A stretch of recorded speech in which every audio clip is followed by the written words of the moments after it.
ফকিন্নির বাচ্চা, তোর সাহস কি করে হয় আমাকে ধাক্কা দিয়ে কাদামাটিতে ফেলে দেওয়ার? সরি সরি আপু, আমি বুঝতে পারি নাই। আসলে আমাকে ওই কুকুরটা আমার পিছনে লাগছে, ওর থেকে বাঁচার জন্য দৌড়াতে গিয়ে আপনার সাথে ধাক্কা লাগছে। আয়ান কথা শেষ হইতেই কুকুরটা এসে ঘেউ ঘেউ করলে নদী ভয়ে উঠে লাফ দিয়ে আয়ানকে জড়িয়ে ধরে বলতে লাগলো, আমাকে বাঁচা, না হইলে তোর খবর আছে। আয়ান নদীর স্পর্শে দাঁড়িয়ে গেল। আয়ান কুকুরটাকে সরানোর চেষ্টা করতে লাগলো। কুকুরটা আরো বিগড়ে গেলে আয়ান নদীর হাত ধরে দৌড়াতে লাগলো। একটা গুলির ছিপার ভেতরে দুজনে ঢুকে পড়লো। নদী ভয়ে আয়ানের বুকে মুখ লুকালো। আয়ান এদিকে সেদিকে তাকিয়ে দেখতে লাগলো কুকুরটা চলে গেছে নাকি আছে। কুকুরটাকে এদিকে আসতে দেখে আয়ান নদীর হাত ধরে বলে, দৌড় দেন, ওই দিকে আসছে। আয়ান নদীর হাত ধরে দৌড়ে যেতে লাগলো। হঠাৎ করে সামনে যেতে একটা রুম ঢুকে পড়লো। রুমে ঢুকে দরজা লাগিয়ে দিল। নদী বলে ওঠে, ওই ওই দরজা লাগালি কেন? তোর মতলব বেশি ভালো না। রেপ করব? আমার কাছে আসলে আমি খুন করে ফেলবো। কুকুর দেখে যেভাবে ভয়ে আমাকে জড়িয়ে ধরেছিলেন, এতে বোঝা যায় খুন করার মতো সাহস আপনার নাই। আয়নের কথা শুনে নদী তোতলাতে তোতলাতে বলে, তুই তুই নিজেও তো ভয় পেয়ে আমাকে নিয়ে এখানে আসলি। তো জানেন যে কুকুরের ভয়ে দুইজন এখানে লুকিয়েছি, তারপরও আমাকে বলেন কেন? তোর মতলব ভালো না? বড় বোন হয়ে ছোট ভাইকে যা ইচ্ছা বলতে পারি, এখানে রেগে যাওয়ার কি আছে? আমি আবার কোন কালের ছোট ভাই হইলাম? নদী কিছু বলতে যাবে তখন কয়েকজন মানুষজন দরজা ধাক্কা দিতে লাগলো। আয়ান নদী চমকে গেল। নদী বলে ওঠে, কে? নদীর কণ্ঠ শুনে কেউ একজন বলে উঠল, ওই দরজা খোল, না হলে দরজা ভেঙে ফেললাম। দরজা ভাঙলে তোদের খবর আছে, নোংরামি করার জায়গা পাস না। আয়ান দরজা খুলে দিলে লোকগুলো আয়ানকে মারতে লাগলো। নদী পালাতে যাবে, সাথে কয়েকজন ছেলে চুল ধরে নদীকে থাপ্পড় মারলে আয়ান রেগে লোক তিনটাকে লাথি মেরে ফেলে দিয়ে বলল, আমরা কি করছি সেটা না বলে মেয়ে মানুষের গায়ে হাত তোলার সাহস কোথা থেকে পান? আপনাকে কে অধিকার দিয়েছে মেয়ে মানুষের গায়ে হাত তোলার? আয়ানের কথা শুনে তিনজন উঠে বলে, ওকে ধরেন ভালো করে, এখানেই নোংরামি করে। আবার আমাদের বলে সাহস কি করে হয়, দুজনকে ধরে নিয়ে চলেন। কথাগুলো বলেই দুজনকে ধরে নিয়ে যেতে লাগলো। নদী বলতে লাগলো, আমাকে ছেড়ে দেন, আমি কিসের নোংরামি করছি? আমাকে ছেড়ে দেন, আমাকে ট্রেন ধরতে হবে, দয়া করে আমাকে ছেড়ে দেন। নদীর কথা শুনে একজন বলে, দেখেছেন কাহিনী, আমাদের এখানকারও না, আমাদের বস্তিতে নাম খারাপ করতে এসেছে। ওদের ধরে বিয়ে পড়িয়ে দিলে ভালো হবে। এখানে মজা নিতে আসা বের করছি। কি বিয়ে মানে? আমি ওনাকে চিনি না, আর না উনি আমাকে চেনে। আপনারা কি যাতা বলছেন? আমাকে যেতে দেন, আমি ওকে চিনি না, ওই আমাকে চেনে না। দুজনের কথা শুনে একজন থাপ্পড় মেরে বলে, আমাদের বোকা মনে হয়? আর মজা নেওয়ার সময় ভালো লাগে, বিয়ে করতে মন চায় না? বিয়ের কথা বলছি আর তখন একে অপরকে চিনেই না। এই নোংরামি বের করছি, ওয়েট। দুজনকে টেনে নিয়ে যেতে লাগলো। কিছু দূর নিয়ে গেলে আয়ান নদী নিজেদের মুখ ঢেকে রাখার চেষ্টা করতে লাগলো। দুজনকে টেনে কাজী অফিসে নিয়ে চলে গেল। আয়ান নদী দুজন বারবার অনুরোধ করতে লাগলো ছেড়ে দেওয়ার জন্য।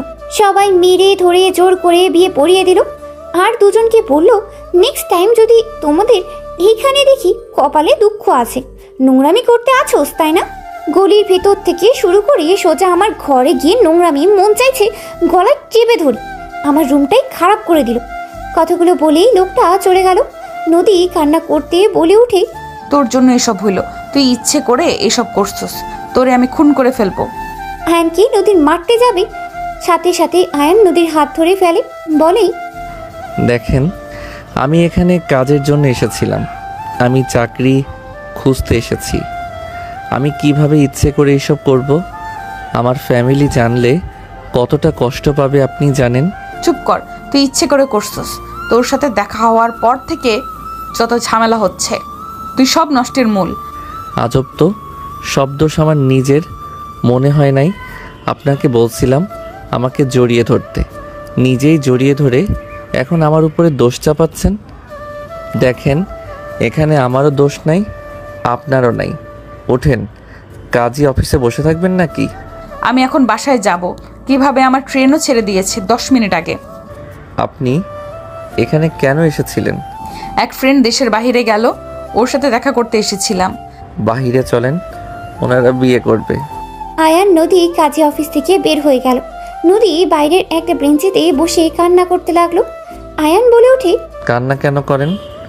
আপনি আপনার ফ্রেন্ডদের বাসায় যান, সকালে ট্রেনে চলে যাইয়েন। আমার ফ্রেন্ড এখানে হোটেলে উঠেছিল, ওই অলরেডি বের হয়ে গেছে। ও তাহলে আর কি, হোটেলে খুঁজেন, রুম পেলে চলে যান। আপনাকে দেখে তো বড়লোক মনে হচ্ছে। অহংকার তো বড় লোকদের মতো। কি বললি? আমি অহংকারী? কই না তো। মজা করবি না, বিপদের সময় মেজাজটা খারাপ করিস না। এখানে বসে না থেকে চলে যান। কোথায় যাব এই রাতে? হোটেলের রুম পাওয়া যাবে নাকি? খুঁজে দেখলে তো আর সমস্যা নাই, তাই না? যান, উঠেন, সময় নষ্ট না করে যান। তুই কোথায় থাকবি? আমি ছেলে মানুষ, যেখানে ইচ্ছে থাকতে পারবো। আপনি যান। আমার ব্যাগটা মনে হয় ওই রুমে আছে। ব্যাগটা তো দেখছি না। চলেন, ব্যাগ নিয়ে আসি। নদী আয়নের সাথে যেতে লাগলো। ওই গলি দিয়ে ঢুকে লোকটার রুমের সামনে গিয়ে নক করলে লোকটা দরজা খুলে বলে, ওই কিরে, তোরা দুজন এখানে কেন? ব্যাগটা? আয়ান রুমের ভিতরে ঢুকে ব্যাগটা নিয়ে নিল। ব্যাগ নিয়ে নদীকে বলে, চেক করেন সব ঠিক আছে নাকি। নদী ব্যাগ চেক করে দেখে ওর টাকা নেই। নদী বলে ওঠে, সব ঠিক আছে, বাট টাকাগুলো নাই। নদীর কথা শুনে লোকটা দুজনকে ধাক্কা দিয়ে বের করে দিয়ে বলে, তোদের টাকা কোথায় ফেলছিস সেখানে গিয়ে খোঁজে, এখান থেকে যা। কথাটা বলেই দরজা লাগিয়ে দিল। আয়ান দরজা ধাক্কা মারতে যাবে, নদী বলে উঠে, থাক, বাদ দাও, এখানে ঝামেলা করলে আমাদের বিপদ, যেহেতু আমরা এখানে নতুন। ওই টাকা নিয়েছে। আমি জানি, বাট ঝামেলার দরকার নেই, কার্ড দিয়ে টাকা বের করতে হবে। নদী আয়ানকে টেনে নিয়ে গেল। আয়ান নদীকে নিয়ে সোজা কার্ড থেকে টাকা তুলতে নিয়ে গেল। আয়ান বাইরে দাঁড়িয়ে থাকলো। নদী টাকা বের করে বাইরে আসলে আয়ান বলে, আপনি তাহলে চলে যান, হোটেল খুঁজতে আমি চলে গেলাম। কোথায় থাকবে তুমি? স্টেশন যাব, ওইখানে আমার জন্য বেস্ট হবে। তুমি তো হোটেলে উঠতে পারো। গরিব ঘরের সন্তান আমি, হোটেলে থাকার মতো টাকা আমার নাই। আপনি যান, আমি আসছি। আয়ান চলে যেতে নিলে নদী পেছন থেকে ডাক দিয়ে বলল, তুমি চাইলে আমার সাথে যেতে পারো, 2টা রুম নিব। স্টেশনে থাকা ঠিক হবে না। বলার জন্য ধন্যবাদ, বাট আমি যেতে পারবো না। তুমি চাইলে আসতে পারো, আর এখন তো তুমি আমার হাজবেন্ড হয়ে গেছো। তুমি না মানলেও তুমি আমার হাজবেন্ড, আর মানলেও এটা অস্বীকার করা যাবে না। তাই তুমি আসতে পারো, সকাল হইলে যার যার পথ ধরলে হবে। না, আমার জন্য টাকা নষ্ট করতে হবে না। আমি স্টেশন থাকতে পারবো, আর এইটা আমার অভ্যাস আছে, আগেও থেকেছি, তাই চিন্তা করবেন না। আপনি চলেন, যান। আয়ান হাঁটতে লাগলো। নদী আয়ানের পেছন পেছন যেতে লাগলো। আয়ানের ফোন বেজে উঠলে আয়ান ফোন রিসিভ করেই কথা বলতে লাগলো। আয়ান বেশ কিছু দূর গিয়ে পেছনে তাকাতেই দেখে নদী।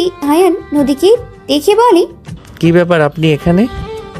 আমার ক্ষুধা লাগছে, চলো রেস্তোরাঁয় যাই, দুজন খেয়ে আসি, বিল আমি দিব, চলো। দেখো, একা একটা মেয়েকে রেখে চলে যাওয়ার কিন্তু ঠিক না। হোটেলে যদি রুম না পায় তখন আমি একা কোথায় যাব? আপনি আমার সাথে এত ভালো ব্যবহার কেন করছেন? আপনিও জানেন আমাদের বিয়েটা দুর্ঘটনায় হয়ে গেছে, এখানে আমরা কেউ মানি না। সো সেখানে আপনি এত ভালো ব্যবহার করেন না তো। আমি মেয়ে মানুষ, একা থাকা সম্ভব না। এখানে তেমন কিছু চিনি না। এখানে বখাটে ছেলেরা ধরলে আমি কি করব? রাতটা একটু আমার সাথে থাকলে কি তোমার অনেক বড় ক্ষতি হয়ে যাবে? আমাকে ভয় লাগছে না নাকি? আমি যদি আপনার সাথে উল্টাপাল্টা কিছু করি তখন কি করবেন? তুমি তো হাজব্যান্ড হও, আর আমার মনে হয় না তুমি ওইরকম কিছু করবে। দূর, বারবার হাজব্যান্ড বলবেন না তো। ওকে, সরি, বাট চলো যাই। আরে মনে করো আমি ট্রিট দিচ্ছি। রেস্তোরাঁ যেতে পারবো না, পাশে ওইদিকে অনেক ভাতের হোটেল আছে, যদি খেতে পারেন তাহলে আমার সাথে আসেন। ওকে। নদী আয়ানের সাথে যেতে লাগলো। আয়ান খুঁজতে খুঁজতে একটা হোটেলের ভিতরে চলে গেল। আয়ান নদীকে বুঝতে গিয়ে নিচে সামনে বসলো। ওয়েটার আসলে আয়ান বলে, কি কি পাওয়া যাবে? আয়ানের কথা শুনে বলে ওঠে, খিচুড়ি, মাংস, রুটি, ভাত, ডিম ভুনা, ছোট মাছ, বড় মাছ, যেইটা খান। আয়ান নদীর দিকে তাকিয়ে বলে, কি খাবেন বলেন?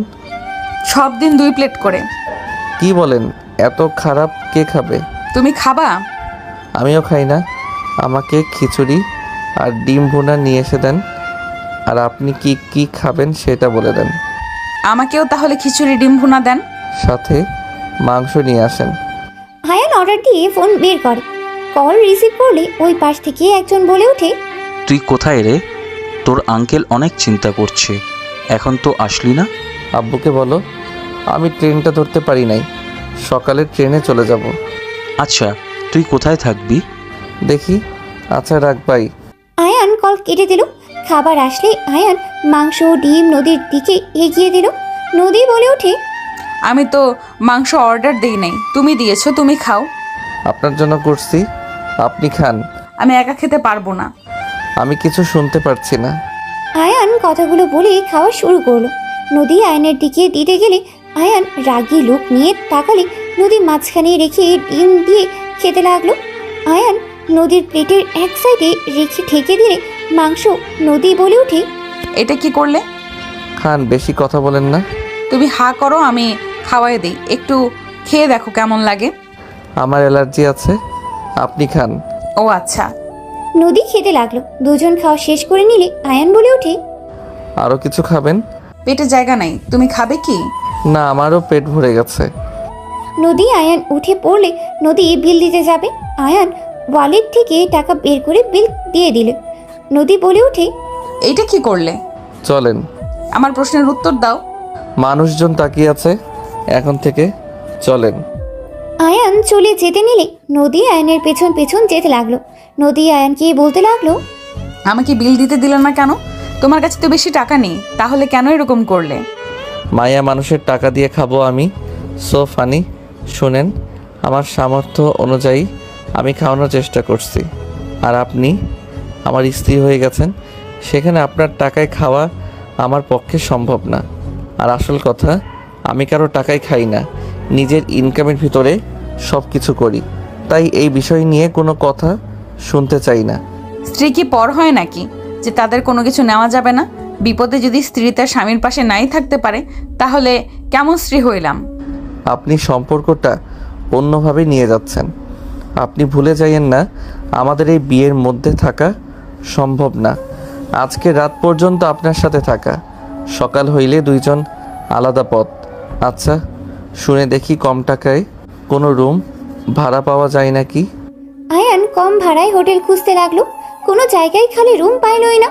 নদী বলে ওঠে, আমি যেখানে নিয়ে যাই সেখানে যাবে, বেশি কথা বলবে না। আপনি একা থাকেন গা, যান। চলো তো। নদী আয়নের হাত ধরে টেনে দামি হোটেলের সামনে চলে গেল। ভিতরে গিয়ে রুম একটা পেয়ে যায়। আয়ান বলে ওঠে, তাহলে তো হয়ে গেল, আপনি যান, আমি চলে যাই।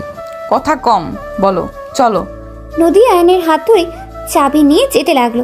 আয়ান নদীর হাতের দিকে তাকিয়ে থেকে যেতে লাগলো। রুমে চলে গেলে নদী বলে ওঠে, থাকো, আমি ফ্রেশ হয়ে আসি। আর খবরদার এখান থেকে চলে যাবে না। আমি চলে গেলে ভালো হইতো, আপনি একটু বুঝেন। রিল্যাক্স। আবার কোনোদিন দেখা হইলে ভাড়া অর্ধেক অর্ধেক দিও, তাহলেই হয়ে যাবে। নদীর কথা শুনে আয়ান বলে ওঠে। ওকে। নদী ওয়াশরুমে চলে গেল। নদী ফ্রেশ হয়ে আসলে আয়ান চলে গেল। আয়ান ফ্রেশ হয়ে সোফায় বসে পড়ল। নদী বলে ওঠে, ওকে শুয়ে পড়ো, আমার অনেকটা টায়ার্ড লাগছে। ওকে, শুয়ে পড়েন। আয়ান সোফায় শুয়ে পড়লে নদী বলে ওঠে, তুমি চাইলে খাটে শুয়ে পড়তে পারো, মাঝখানে পার্টিশন দিয়ে রাখতে পারো। না, আমার হাত পা তুলে দেওয়ার অভ্যাস। আপনি থাকেন ওইখানে, গুড নাইট। আয়ান চোখ বন্ধ করে শুয়ে পড়ল। আয়ান ঘুমিয়ে গেলে নদী আয়নের দিকে তাকিয়ে থাকতে লাগলো। 2 বছর পর। স্যার, আমি নিঃস্বার্থভাবে আপনার কোম্পানিতে কাজ করলাম, আর আপনি আজ বলছেন আমি আপনাদের লিঙ্কগুলো অন্য কোম্পানিতে বিক্রি করে দিয়েছি। তুই যদি না করস তাহলে ওই পোলা, তুই ছাড়া তো এই লিঙ্কের কথা কেউ জানতো না। দেখেন স্যার, আমি কিছু করি নাই, আমাকে ফাঁসানো হচ্ছে। এই অফিসে কেউ এমন কিছু করছে, আপনি ভালো করে খোঁজ নিয়ে দেখেন। তুই করছস, আমাকে কিছু দেখতে হবে।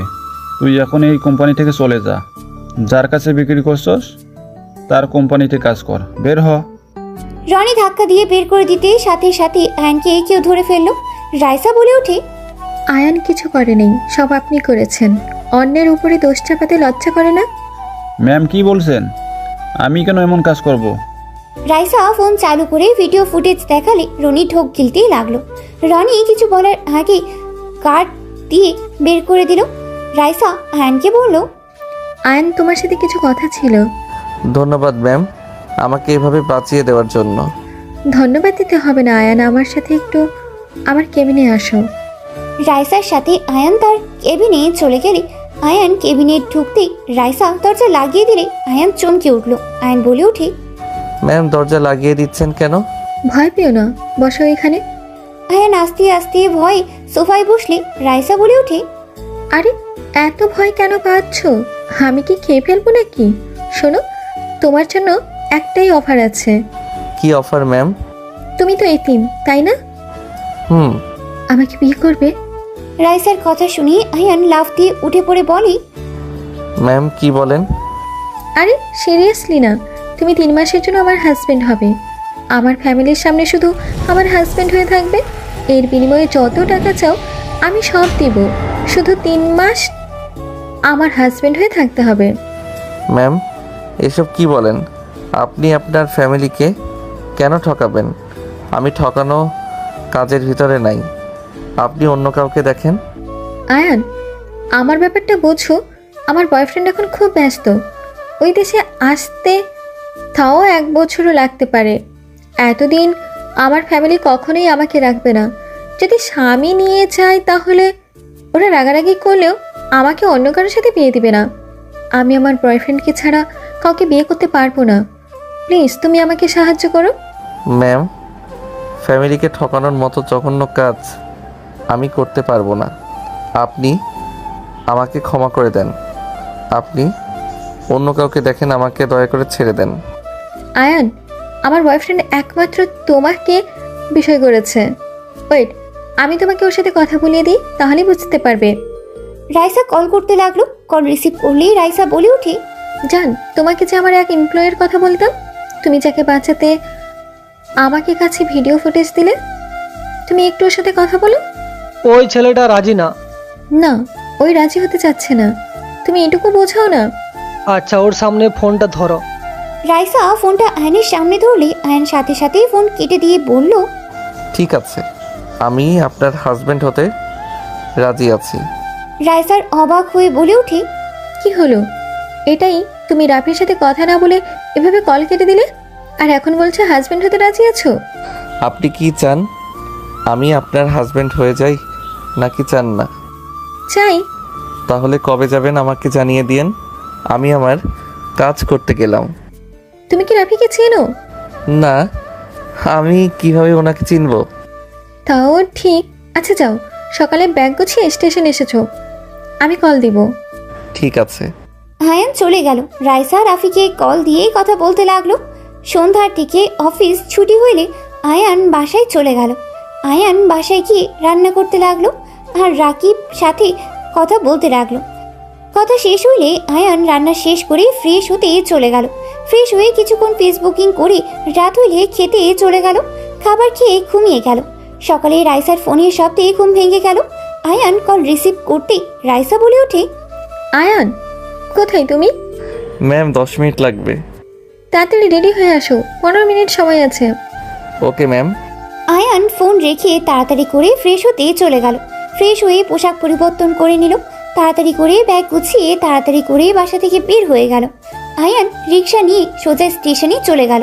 স্টেশনের সামনে গিয়ে দেখে ট্রেন চলে এসেছে। রাইসা উঠতে যাবে। আয়ান দৌড়ে রাইসার সাথে উঠে পড়ল।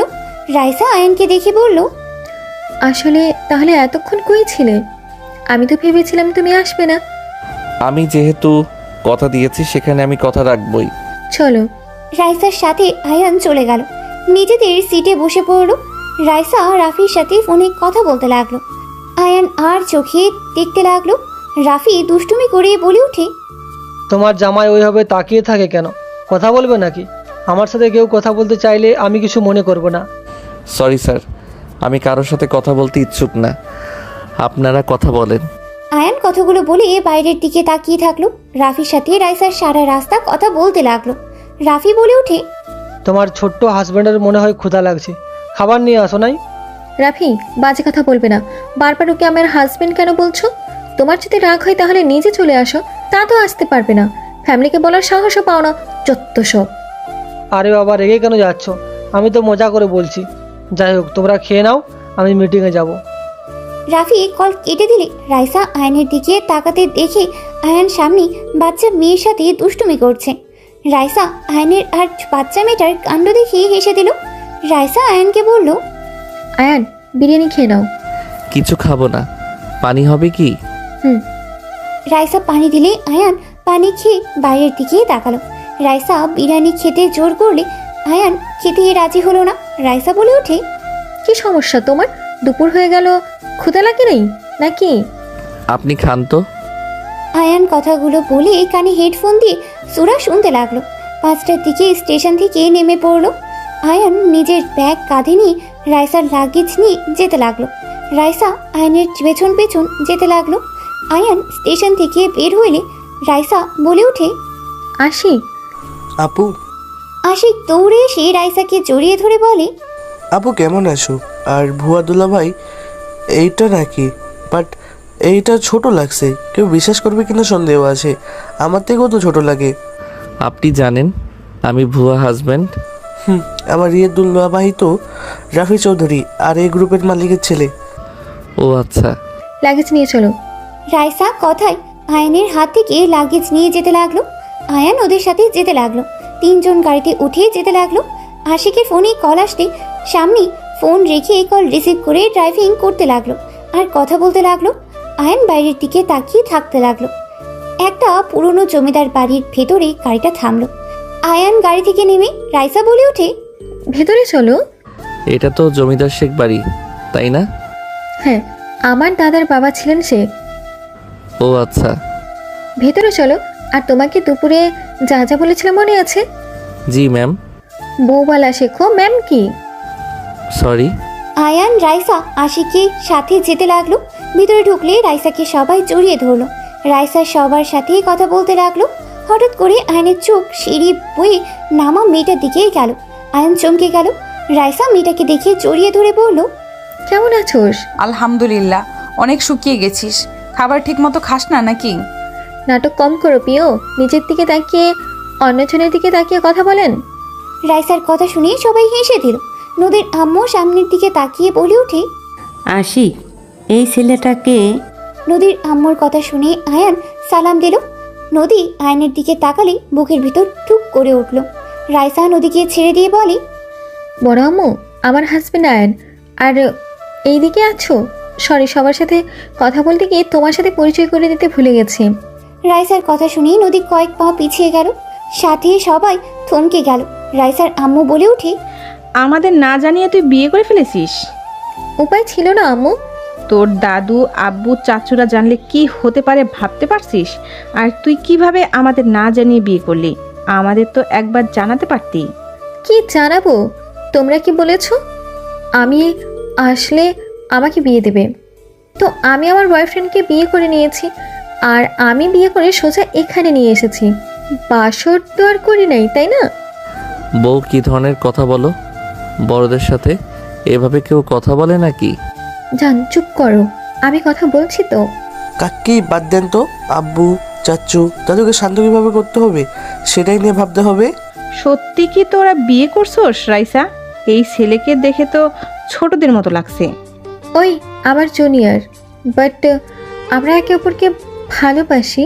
বয়স কোনো ব্যাপার না। জান, চলো রুমে যাই। রাইসা আয়নের হাত ধরে নিয়ে যেতে লাগলো। নদীর থ হয়ে এক নজর তাকিয়ে আছে। আয়ান নদীর দিকে তাকিয়ে ভাবতে লাগলো, শেষমেশ কিনা নিজের শ্বশুর বাড়িতে চলে আসলাম। আল্লাহ জানে উনি মনে মনে কি ভাবছে। আবার যদি রেগে আমার নামে মামলা দেয়, কারণ আমি তো তাকে ডিভোর্স দেই নাই। কী যে করব আল্লাহ ভালো জানে। আয়ানকে নিয়ে সোজা রাইসা রুমে চলে গেল। আয়ান হাত সরিয়ে দিয়ে বলে, আপনি বড়দের সাথে এমন ব্যবহার করেন কিভাবে? আর বাসর কথা বলতে লজ্জা লাগে না? এই, তোমার সাথে কি সত্যি বাসর করবো নাকি? চুপ থাকো, আমার ফ্যামিলির ব্যাপার আমি বুঝে নিব। যাও, ফ্রেশ হয়ে নাও। রাইসা আয়ানকে ওয়াশরুম দেখিয়ে দিলে আয়ান ব্যাগ থেকে শার্ট প্যান্ট বের করে ওয়াশরুমে চলে গেল। গোসল করে পোশাক চেঞ্জ করে বের হইলো। বারান্দায় শার্ট প্যান্ট মেলে দিয়ে খাটে এসেছে বসলো। রাইসা ওয়াশরুমে চলে গেল। গোসল করে বের হইলে নদী রুমের ভিতরেই ঢুকলো। রাইসা নদীকে দেখে বলে, কিছু বলবি? দুলাভাইকে নিয়ে নিচে আয় খেতে। নদী, তুই একটু ওকে খাবার এখানে দিয়ে যা, আমি একটু বের হব, আমার কাজ আছে। কোথায় যাবেন? আপুর সাথে দেখা করতে যাব, কোম্পানির বিষয়ে কিছু কথা ছিল। ও আচ্ছা। রাইসা চলে গেল। নদী নিচে গিয়ে খাবার নিয়ে এসেছে। রাইসার রুমে ঢুকলো। আয়ান নদীকে দেখে উঠে বসে পড়লো। নদী টি টেবিলের উপরে খাবারগুলো রেখে বলল, খেয়ে নেন দুলাভাই। এইটা আপনাদের বাসা? আপনার বোন হয় রাইসা?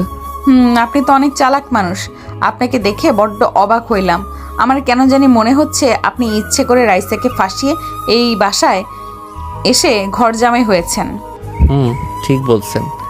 আপনারা তো বড়লোক মানুষ, আপনাকে বিয়ে করে তো কোনো কিছু পেলাম না, তাই আর কি আপনার বোনকে ধরলাম। আপনার বোনকে ধরে লাভ হয়েছে। আপনার বোনের কোম্পানি আছে, নিজস্ব সব কিছু আছে। আমার আর অভাব থাকলো না, পায়ের উপরে পা তুলে বসে খাবো। আয়নের কথা শুনে নদী রেগে আয়নের কাছে গিয়ে আয়নের কলার ধরে রেগে বলে, তুই আমাকেও সেদিন ফাঁসিয়েছিলি তাই না? ওরা তোর লোক ছিল তাই না? তুই যদি ভেবে থাকোস রাইসার মাধ্যমে এই বাড়ির দিকে নজর দিবি, তাহলে জীবনে বড় ভুল করবি। আমি বেঁচে থাকতে তোকে কিছুই করতে দিব না। নদীর কথা শুনে আয়ান হাসতে লাগলো। নদী রেগে থাপ্পড় মারতে যাবে, সাথে সাথে আয়ান নদীকে খাটের উপরে ফেলে দিয়ে নদীর 2 হাত চেপে ধরে, ঠোঁটজোড়া নিজের দখলে নিয়ে নিল। নদীর চোখ বড় বড় করে ফেললো। নদী আয়নের থেকে ছোটার চেষ্টা করতে লাগলো। আয়ান নদীর পেটে হাত দিয়ে নদী কেঁপে উঠল। 3 মিনিট পর নদীর ঠোঁট ছেড়ে দিলে নদী চোখের পানি গড়িয়ে পড়তে লাগলো। নদী আয়নের 2 গালিয়ে থাপ্পড় মারতে লাগলো। নদী কান্না করতে করতে বলতে লাগলো, আমার হাজবেন্ড হয়ে অন্য কাউকে বিয়ে করতে কি বিবেকে বাঁধলো না? তোর টাকা প্রয়োজন হইলে আমাকে বলতে পারতি, তুই অন্য কাউকে কেন বিয়ে করলি? আয়ান নদীর বুকে মাথা দিয়ে 2 হাত খাটের সাথে চেপে ধরে বলে, আমাকে কি ভালোবাসেন নাকি? তোকে কেন ভালোবাসবো? এই জন্য বলে এতদিনে মানুষ চেনা যায় না। এই জন্য বলে একদিনে মানুষ চেনা যায় না। তুই এত খারাপ, সামান্য টাকা সম্পদের জন্য আমার কাজিনকে বিয়ে করে এই বাড়িতে আসলি। তুই সব চেনার পর কেন আমার সাথে যোগাযোগ করলি না? যোগাযোগ করলে তো আমি তোকে ফিরিয়ে দিতাম না। যা টাকা লাগে, যা দরকার আমি তোকে দিতাম। নদী কথাগুলো বলে অচরে কান্না করতে লাগলো। আয়ান বুকের ওপর থেকে মুখ তুলে ঠোঁটে আলতো করে কিস করে, চোখের পানিগুলো ঠোঁট দিয়ে চুষে নিতে লাগলো। নদী কেঁপে কেঁপে উঠতে লাগলো। আয়ান বলে ওঠে, আপনি তো আমাকে ভালোবাসেন না, তাহলে আপনার থেকে কিভাবে কিছু চাইতাম বলেন? উল্টা আপনি আপনার ফ্যামিলিকে দিয়ে আমাকে মারতেন, তাই আপনার বোনকে বেছে নিলাম। ছাড় আমাকে, আমার বোনকে নিয়ে সুখে থাক, আমাকে ছেড়ে দে। নদীর কথা শুনে আয়ান হাত ছেড়ে দিয়ে নদীর উপর থেকে উঠে পড়লো। নদী উঠে ওড়না ঠিক করতে লাগলো আর কান্না করতে লাগলো। আয়ান উঠে সোফায় বসে খাবার খেতে লাগলো। নদী অছরে কান্না করতে লাগলো। আয়ান বলে ওঠে, খাবার খাইছেন দুপুরে? তুই খা, তোর শ্বশুর বাড়িতে খাবার জন্মের খাবার খা। জন্মের খাবার আবার কেমন দেখা যায়? লুচ্চা বদমাইশ। ও লুচ্চা বদমাইশের মতো দেখা যায়। কুত্তা বিড়াল, তোকে আমি খুন করে ফেলবো। যাক বাবা, আমি আবার কি করলাম? শ্যালিকা কান্না বন্ধ করে পাশে এসে বসো। কুত্তা, আমি তোর স্ত্রী, তুই আমাকে শালিকা কোন হিসেবে বলস? থুপকু, বড় বউ আসো, একটু কাছে বসো তো। চুপ কর। নদী বের হয়ে যেতে নেবে, তখন আয়ান নদীর দিকে যাবে। সাথে সাথে আশিক এসেছে পরে। আয়ান সোফায় বসে খাবার খেতে লাগলো। নদী বলে ওঠে, দুলা ভাইয়ের কাছে থাক, কিছু লাগবে কিনা? ওকে যাও, আমি দেখছি। নদী চলে গেল। আশিক খাটের ওপরে বসে বলতে লাগলো, তোমার বাসা কোথায়? তোমার ফ্যামিলি থেকে কে আসে? স্যার, এখানে কেন এসেছি ভালো করে জানেন। আমার বাসা কই, আমার ফ্যামিলিতে কে কে আছে এসব বলতে আগ্রহ না, আপনাদের কাজ হইলে হলো। পরিচিত দিতে কি সমস্যা শুনি? কোনো কাহিনী করে ভাগবে নাকি? আপনার যেইটা ভাবার ভাবেন, আমি কোনো কিছুর উত্তর দিতে বাধ্য না। আয়ান কথাগুলো বলে খাবার খেতে লাগলো। খাওয়া শেষ হলে হাত ধুয়ে পানি খেয়ে উঠলে সাথে সাথে আশিক বলে ওঠে, চলো ঘুরতে যাই। রুমে একা একা কি করবে? কোথায় যাবেন? চলো আমার সাথে। আয়ান আশিকের সাথে নিচে নামতে লাগলো। আশিক বলে ওঠে, আম্মু আমরা বের হচ্ছি, আপু আসলে বলে দিও। আশিক আয়ান চলে গেল। নদীর আম্মু বলতে লাগলো, যাই বলিস, রাইসার কিন্তু রুচি ভালো আছে। ছেলেটা দেখতে মাশাআল্লাহ আছে, মানুষের ভিতরে ধরানো যাবে। ভাবি, আপনি এসব বলছেন আর আমি এদিকে আমি চিন্তায় মরছি যে শ্বশুর মশাই, ভাইজান, রাইসার বাবা কিভাবে নিবে। দুজন কথা বলতে লাগলো। আয়ান আশিকের সাথে ঘুরতে লাগলো। রাত 8টার দিকে আশিকের সাথে আয়ান বাসার ভিতরেই ঢোকে। দেখে নদীর আব্বু রাইসাকে থাপ্পড় মেরে বলছে, তোমাকে আমরা এই শিক্ষা দিয়েছি, যাকে তাকে ধরে নিয়ে এসে বলবে বিয়ে করে এসেছি, ও আমার হাজব্যান্ড, মেনে নেন। তুমি এখন তোমার হাজব্যান্ডকে নিয়ে এখান থেকে বের হয়ে যাবে। আব্বু অলরেডি সবাই জেনে গেছে এই ছেলেটা আপুর হাজবেন্ড। এখন যদি কেউ জানে যে বের করে দিয়েছেন, মান সম্মান থাকবে তো?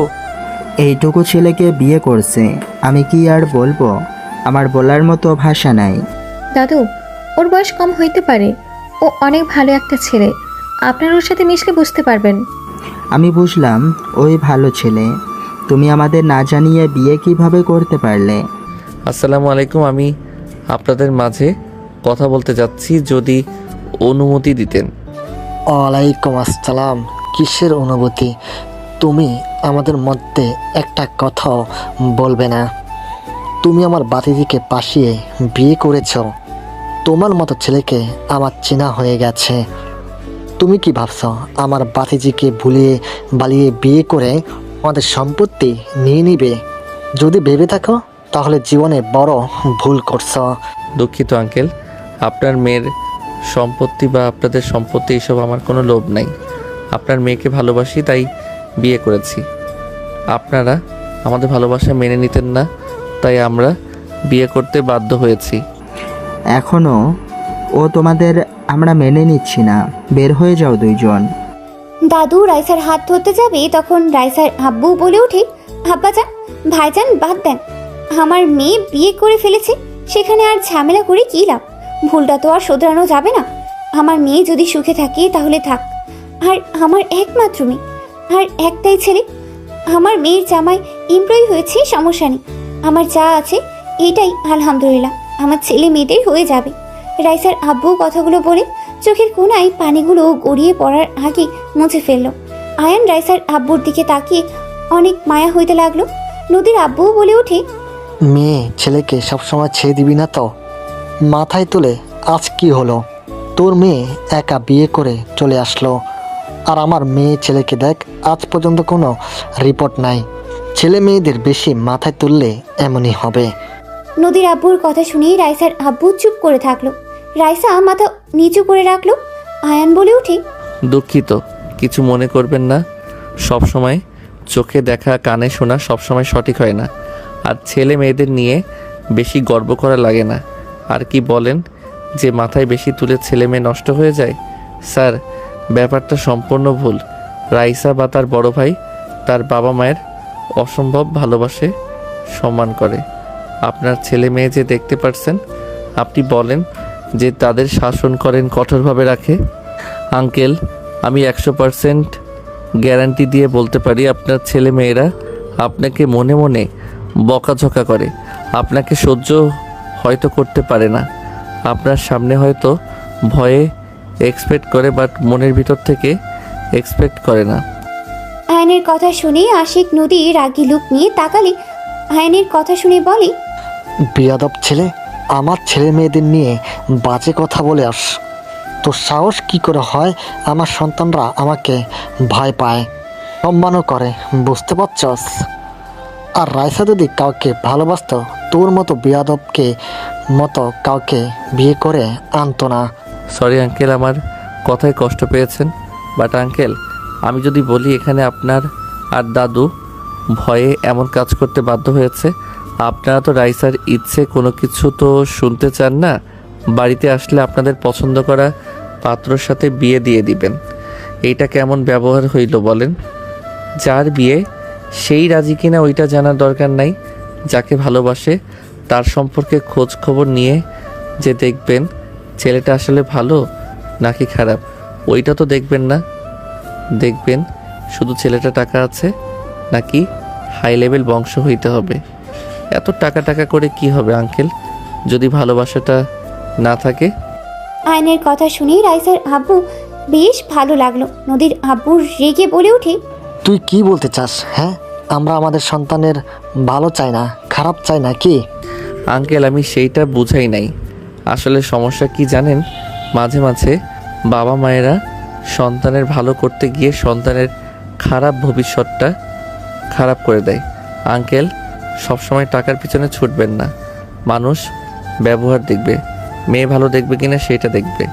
এখন অনেক টাকাওয়ালা বাট নেশাখোর বা সব মেয়ের প্রতি আসক্ত বা ব্যবহার নিকৃষ্ট বউকে সম্মান করতে জানেন না, এমন ছেলে দেখে বিয়ে দিয়ে জীবন নষ্ট করার কোনো মানে হয় না।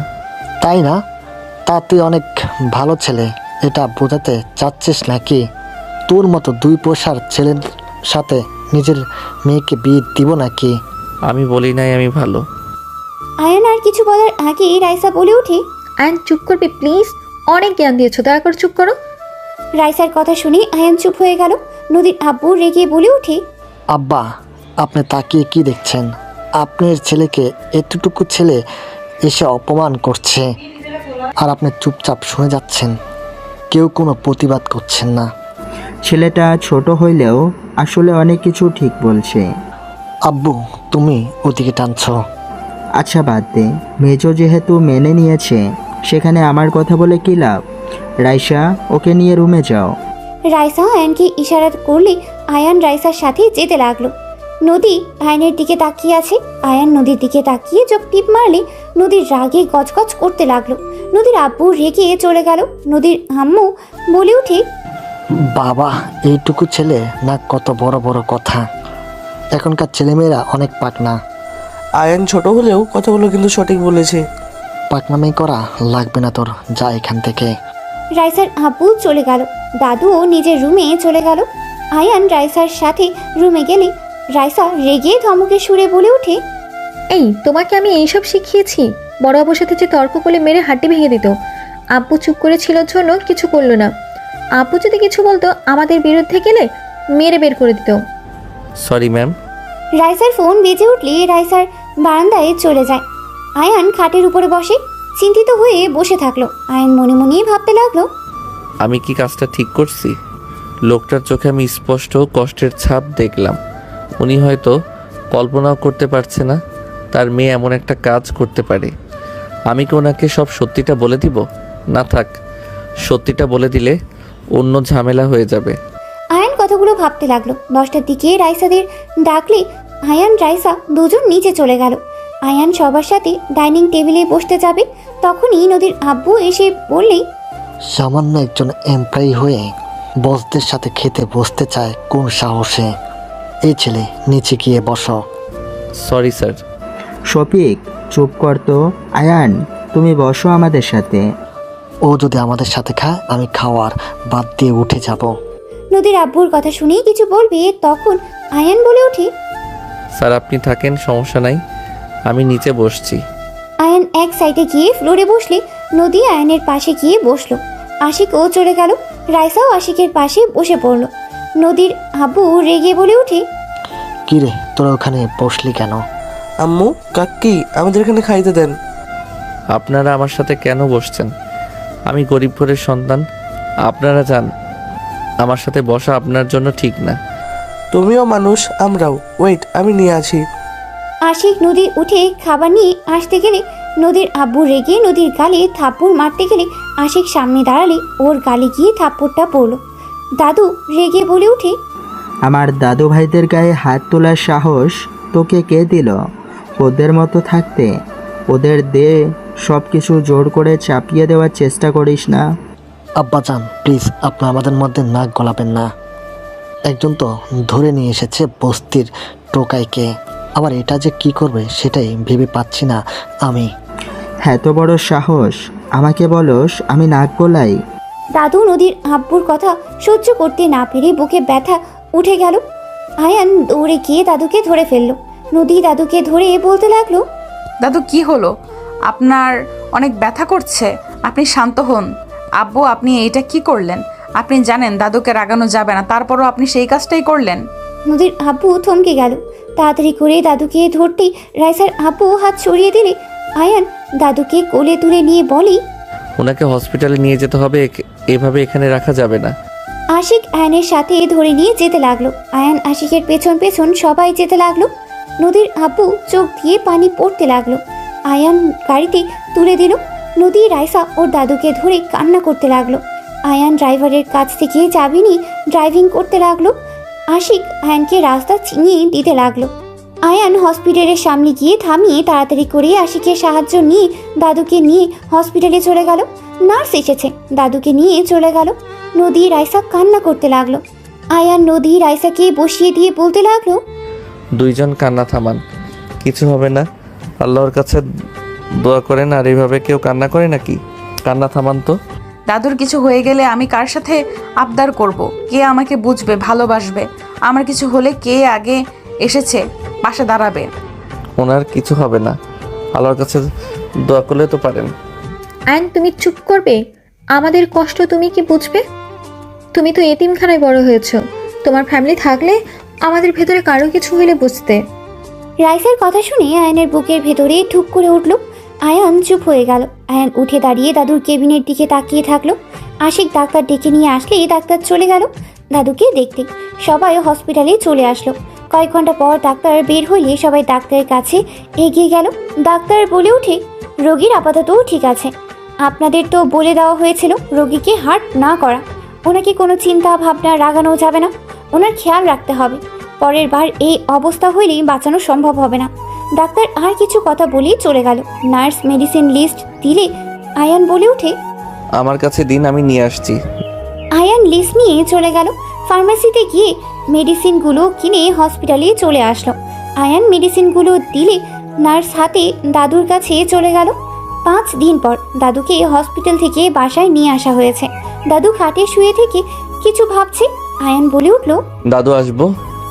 দাদু ইশারা করলেই আয়ান ভিতরে গিয়ে দাদুর পাশে চেয়ার টেনে বসে বলল, কি ব্যাপার দাদু, দাদিমাকে মিস করেন নাকি? তুমি কিভাবে বুঝলে? ওই তো আপনার বুকের ভিতর থেকে শব্দ হচ্ছে, উনি বলল, সেটা শুনে বললাম। আয়ানের কথা শুনে দাদু হেসে দিয়ে বলে, তোমাকে প্রথম দেখে ভেবেছিলাম তুমি অনেক গম্ভীর টাইপের। এই 5 দিনে যা বুঝলাম। কি বুঝলেন? ফাজিল নাকি? অনেক মজার একটা ছেলে তুমি। তুমি 5 দিনে সবার সাথে কত সুন্দর মিশে গেছো। আপনারা ভালো বলে মিশতে পারছি, চাচা শ্বশুর তো এখনো সহ্য করতে পারছে না। ওর কথা বাদ দাও। ওই ছোট থেকে খিটখিটে মেজাজের বড় সন্তান তো মায়ের আদরের বাদর হয়ে গেছে। ওনার আম্মু ওনাকে অনেক ভালোবাসতো, তাই না? হ্যাঁ, ওর আম্মু ওদের অনেক ভালোবাসতো। আমি বাবা হয়ে ওদের কখনোই সময় দিতে পারি নাই, ওদের মনে জায়গা নিতে পারি নাই। ওদের মা যখন আমাদের ছেড়ে চলে গেল তখন থেকে ওরা আমাকে অপছন্দ করা শুরু করে দেয়। ওরা বুঝতে না দিলেও আমি ঠিকই বুঝতে পারি। দাদিমা কি হয়েছিল? আমার ছোট সন্তানের সাথে এই বাড়ি থেকে বের হয়ে গেছিল। সেই যে চলে গেছে, আর কোনোদিন তার দেখা পাই নাই। অনেক খোঁজ নিয়েছি, কিন্তু কোথায় থাকে এটাও বের করতে পারি নাই। 20 বছর আগে একবার পত্রিকার কাগজে তাকে দেখেছিলাম। বিজনেসম্যান নাম্বার 1 হিসাবে পরিচয় পেয়েছে। দাদিমা এখন কোথায় জানেন না? আর আপনি তার ঠিকানা পান নাই? পেয়েছিলাম, কিন্তু তার সাথে দেখা করতে পারি নাই। সেই সুযোগটা পাওয়ার আগেই জেলখানায় জায়গা হয়ে যায়। মানে কি বলেন? জেলখানায় মানে? আমার 3 বছরের জেল হয়েছিল। পরিচিত একজন মিথ্যা মামলায় ফাঁসিয়ে দিয়েছিল। জেল থেকে বের হয়ে সোজা দেশে চলে আসি। সবাই ভেবেছিল আমি মারা গেছি। ও আচ্ছা। একটাই কথা বলবো। জি বলেন। তোমার মাঝে আমি আমার ছোট ছেলের অনেক মিল পাই। তোমার হাসি, তোমার চলাফেরা আমার ছেলের মতো। আমার ছেলে তোমার মতো করে হাসতো। ওই খুব বুদ্ধিমান ছিল। তোমাকে দেখলে আমার ছেলের কথা মনে পড়ে যায়। আপনার ছেলের নাম কি আর তার কি কোনো ছবি আছে? আমার ছেলের নাম। দাদু পুরো কথা শেষ করবে তখনই আয়ানের ফোন বেজে উঠলে আয়ান দাদুকে বলে, দাদু থাকেন, একটা মিটিং আছে, বউকে জানাতে হবে। আয়ান কথাগুলো বলে রুম থেকে বের হয়ে ফোনে কথা বলতে বলতে যেতে নিলে হঠাৎ করে কেউ পেছন থেকে টান দিয়ে রুমের ভেতরে নিয়ে গেল। আয়ান কল কেটে দিয়ে পিছনে ঘুরে তাকাতে সাথে সাথে নদী আয়ানের ঠোঁট জোড়া নিজের দখলে নিয়ে নিল। আয়ান নদীর কোমর ধরে ঠোঁটজোড়া ওপরে অত্যাচার করতে লাগলো। 3 মিনিট পর ছেড়ে দিলে নদী বলে উঠে, তোর বউকে তুই টাচ করস নাই, আমি জানি তোদের বাসর আজ হবে। তার আগেই আমি তোর ঠোঁটগুলো ইউজ করলাম। শুধু ঠোঁট, অন্য কিছু ইউজ করবেন না? কি বলতে চাস? কিছু না। ও হ্যাঁ, বউয়ের কাছে যেতে হবে। যা, তোর বউ তোর জন্য অপেক্ষা করছে। করবেই তো, আমার বউ আমার জন্য অপেক্ষা করবে না তো কার জন্য করবে? আয়নের কথায় নদীর রাগ উঠলে কলা চেপে ধরে বলে, আমি তোকে ভালোবাসি, আমি তোর প্রথম স্ত্রী। তুই আমার আগে ওর সাথে বাসর করতে পারবি না। দেখ আমি কি করি আজকে। কি করবে? হ্যাঁ, কিছু করতে পারবে না। আমি তো আজ বাসর করবই। তোর সাহস থাকলে করে দেখাস। ওকে। আয়ান কথাগুলো বলেই রুম থেকে বের হয়ে সোজা রাইসার রুমে চলে গেল। রাইসা আয়ানকে দেখে বলল, কোথায় ছিলে আয়ান? ম্যাম, সজীব স্যারকে কল দিয়ে কথা বলেন। বললাম মিটিং সকালে বলে দিয়েছি, রাতের ভিতরে ফাইলগুলো রেডি করতে হবে। আর কয়েকটা তো ফাইল কাজ শেষ করা যাবে। আচ্ছা, আমি বাইরে যাব। ঠিক আছে। রাইসা চলে গেল। আয়ান একটা ফাইল নিয়ে সোফায় বসে ফাইলে কাজ করতে লাগলো। নদী রুমে এসেছে, আয়নের পাশে বসলো। আয়নের হাঁটুতে হাত দিয়ে ঠোঁট কামড়াতে লাগলো। আয়ান বারবার হাত সরিয়ে দিয়ে কাজ করতে লাগলো। নদী আয়নের ফাইল নিতে যাবে, সাথে সাথে আয়ান নদীকে ধরে কোলে বসিয়ে দিয়ে ফাইল হাত থেকে কেড়ে নিয়ে টি টেবিলের উপরে রেখে দেখতে লাগলো। নদী ডিস্টার্ব করতে নিলে আয়ান টান দিয়ে ওর দিকে ঘুরিয়ে এক হাত দিয়ে চেপে ধরে কানে হালকা করে কামড় দিয়ে ধরে থাকলো। নদী আয়নের পিঠে মারতে লাগলো আর বলতে লাগলো, ছাড়ো রাক্ষস কোথাকার, তোমাকে কেউ মাংস খাওয়ায় নাই নাকি যে মানুষের মাংস খেতে চাচ্ছ? আয়ান কান ছেড়ে দিয়ে বলি, দুষ্টুমি করা বন্ধ করবে, কাজ করতে দাও। আমি বাসর করব, আমি বড় বউ, আমার অধিকার সবার আগে। সময় হইলে করব, এখন করার মুড নাই। কাজ করতে দিবে নাকি আমি কিছু একটা করব? আমি তো চাই কিছু একটা করো। কামড় দিয়ে গাল লাল করে দিব, পরে আর কাউকে দেখাতে পারবে না। তাই চুপচাপ বসে থাকো, কাজ করতে দাও। আমার কান্না আসছে, আমি কান্না করি, তুমি কাজ করো। নদীর কথা শুনে আয়ান ভ্রু কুঁচকিয়ে তাকিয়ে বলে, কান্না কেন করবে? কি হয়েছে? আয়ান, আমি সত্যি তোমাকে অনেক ভালোবেসে ফেলেছি। আমি তোমার আশেপাশে অন্য নারীকে সহ্য করতে পারছি না। কেন বুঝতে পারছো না? আমাদের বিয়েটা যেমনই হোক, আমরা তো স্বামী স্ত্রী। আয়ান, এই বিয়েটা কেন করলে তুমি? নদী কথাগুলো বলে কান্না করতে লাগলো। আয়ান নদীকে কোল থেকে নামিয়ে দিলে নদী বাচ্চাদের মতো আয়ানের শার্টের সাথে নাকের পানি মুছতে লাগলো আর কান্না করতে লাগলো। আয়ান নদীকে এক হাত দিয়ে সামনের মাথায় হাত বুলিয়ে দিতে লাগলো, অন্য হাত দিয়ে কাজ করতে লাগলো। নদী বাচ্চাদের মতো করে আয়ানের শার্ট টানতে টানতে কান্না করতে করতে বলতে লাগলো, কেন করলে আয়ান? তুমি বিবাহিত জানার পরও কেন তুমি রাইসাকে বিয়ে করলে? আমি তো তোমাকে ডিভোর্স দিই নাই, তুমি কেন বিয়ে করলে? তাও আবার আমার কাজিনকে। আমি কিভাবে ওকে বলবো আমার স্বামীর সাথে তুই কেন থাকোস? তোকে দেখলে আমার রাগ হয়, কষ্ট হয়। নদী কথাগুলো বলতে লাগলো আর ফুপিয়ে ফুপিয়ে কান্না করতে লাগলো। আয়ান এক হাত দিয়ে বাহুতে জড়িয়ে ধরে হাত বুলিয়ে দিতে লাগলো। নদী কান্না করতে করতে বলতে লাগলো, তুমি কি জানো না, বাঙালি নারীরা সব ছাড়তে পারে কিন্তু তার স্বামীর ভাগ কাউকে দিতে চায় না। তুমি সব কিছু জেনে কেন বিয়ে করলে আয়ান? তোমার টাকার দরকার হইলে আমার সাথে যোগাযোগ করতে পারতে। তুমি তো আমার বাসা চিনতে, সব চিনেও তুমি আমার কাছে কেন আসো নাই? আমার বোনকে বিয়ে করলে। তুমি জানো আমি তোমাকে কত মিস করছি। আমি তোমাকে নিয়ে সব সময় ভাবতাম। তুমি বিয়েটা না মানলেও আমি তো বিয়েটা মেনে নিয়েছিলাম আয়ান। নদী কথাগুলো বলতে বলতে কান্নায় ভেঙে পড়লো। আয়ান নিজের কাজ রেখে নদীর দিকে তাকিয়ে 2 হাত দিয়ে চোখ মুছে দিতে লাগলো। নদীর রেগে হাত সরিয়ে দিতে লাগলো। আয়ান জোর করে নদীকে জড়িয়ে ধরে বলতে লাগলো, কান্না থামাও, কেউ এসে যাবে। তোমার মনে কি কারোর প্রতি কোনো দয়া মায়া হয় না? তোমার মন এতটা পাষাণ কেন? আমি এমনই, আমার কারোর প্রতি মায়া হয় না। আমার প্রতি একটু মায়া জন্মালে কি ক্ষতি হবে? হ্যাঁ, কান্না থামাও, কথায় কথায় কান্না করবে না তো। এইটার খুব বিরক্ত লাগে। কেউ মনে হয় আসছে, চোখ মুছো। আয়ান নদীকে ছেড়ে দিয়ে কাজ করতে লাগলো। নদী তাড়াতাড়ি করে চোখ মুছে ফেললো। নিজেকে স্বাভাবিক করতে গিয়ে আবার কান্না করলে কারোর কণ্ঠের শব্দ শুনে সাথে সাথে নিজেকে সামলিয়ে নেয়। আশিক এসেছে, বলে ওঠে, আয়ান, আমার গার্লফ্রেন্ড ওর ফ্যামিলি দেশে এসে গেছে, রাফি ভাইও এসেছে, এখন কি হবে? আশিক কথাগুলো বলে সামনে তাকাতেই দেখে নদী বসে আছে। নদী আশিকের কথা শুনে বলে, গার্লফ্রেন্ড আছে তোর? আপু তুই এখানে কি করো?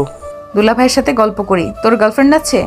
আপু কাউকে বলো না, আব্বু শুনলে রেগে যাবে। বলবো না, বাট আমার কথা শুনে চললে। ঠিক আছে, সব শুনবো। আপু তুমি একটু যাও তো, আমি আয়নের সাথে কথা বলবো। ওই দুলাভাই হয়, তুই নাম ধরে ডাকছিস কেন? অভদ্র কোথাকার।